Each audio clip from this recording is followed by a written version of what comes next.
ഒറ്റ പ്രാർത്ഥനയാണ് ഇന്ത്യ ഏറ്റവും മനോഹരമായി കണ്ടത്. അതിതാണ്: ഓം സഹനോ അവതു സഹനോ ഭുനക്തു സഹവീര്യം കരവാവഹൈ തേജസ്വിനാവധീതമസ്തു മാ വിദ്ദുഷാവഹൈ ഓം ശാന്തി ശാന്തി ശാന്തി. ഒറ്റ വരിക്ക് മാത്രം അർത്ഥം വെക്കാണ്.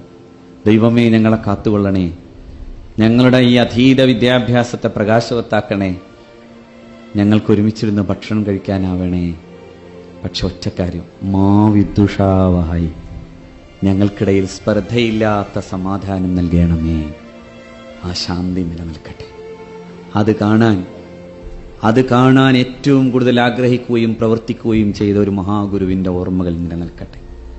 ഞാൻ ഒട്ടും അതിശയോക്തിപരമായി പറയാനല്ല, കേരളമെന്ന് പറയുന്ന ഈ നാട് ഇത്രമേൽ മനോഹരമാകാൻ ഒറ്റ കാരണമേ ഉള്ളൂ: ഒരു ശ്രീനാരായണ ഗുരു ജനിച്ചു എന്നത്.